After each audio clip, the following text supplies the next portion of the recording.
স্বাগতম বন্ধুরা, আশা করছি সবাই ভালো আছেন। করোনা ভাইরাসের ভয়াবহতা এখনো বলতে পারেনি বিশ্ব। ঠিক তখনই মানব সভ্যতার উপর ঘনিয়ে এসেছে আরেকটি মহামারী, যেটি হলো মাক্সিপক্স বা এমপক্স। আজ আমরা আলোচনা করব এমপক্স সম্পর্কে।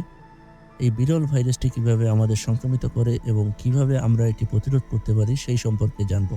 চলুন প্রথমে জানা যাক এমপক্সের ইতিহাস। এমপক্স প্রথম শনাক্ত হয়েছিল 1958 সালে, যখন গবেষকরা বানরের মধ্যে একটি পক্সের মতো রোগ লক্ষ্য করেন। এই ভাইরাসটির নামকরণ করা হয়েছিল এমপক্স। 1970 সালে কঙ্গোতে প্রথম মানব সংক্রমণ শনাক্ত করা হয়। সেই থেকে মধ্য এবং পশ্চিম আফ্রিকার বনাঞ্চলে এই ভাইরাসের সংক্রমণ লক্ষ্য করা যায়। এমপক্সের প্রধান লক্ষণগুলি হলো জ্বর, মাথা ব্যথা, পিঠে ব্যথা, পেশি ব্যথা এবং অবসাদ। কয়েকদিন পরে ত্বকের উপর ফুসকুড়ি দেখা দেয়, যা ধীরে ধীরে পুঁজপূর্ণ ফোস্কায় পরিণত হয়। এই ফোস্কাগুলি মুখ, হাত, পা এবং শরীরের অন্য অংশে ছড়িয়ে পড়তে পারে। এমপক্স কিভাবে ছড়ায়? এমপক্স সাধারণত সংক্রমিত প্রাণীর কামড়, আঁচড় বা দেহের তরলের মাধ্যমে ছড়ায়। এটি একজন থেকে আরেকজনের মধ্যে খুব সহজে ছড়ায় না, তবে আক্রান্ত ব্যক্তির সাথে ঘনিষ্ঠ সংস্পর্শে আসলে ঝুঁকি থাকে।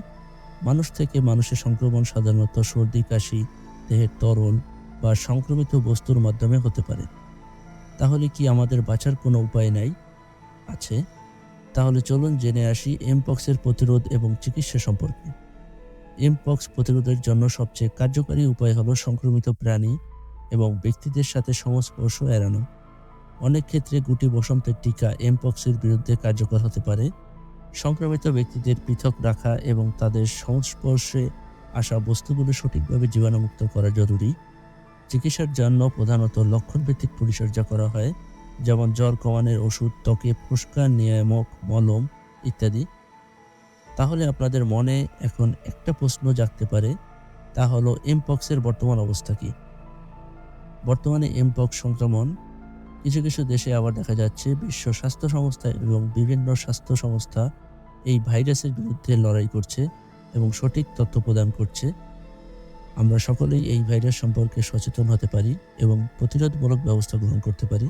এমপক্স সম্পর্কে সচেতন হওয়া এবং যথাযথ প্রতিরোধমূলক ব্যবস্থা গ্রহণ করা আমাদের সকলেরই দায়িত্ব। আসুন সচেতন হই এবং সুস্থ থাকি। আপনি এমপক্স সম্পর্কে জানেন তো? কমেন্ট করে তা জানাবেন।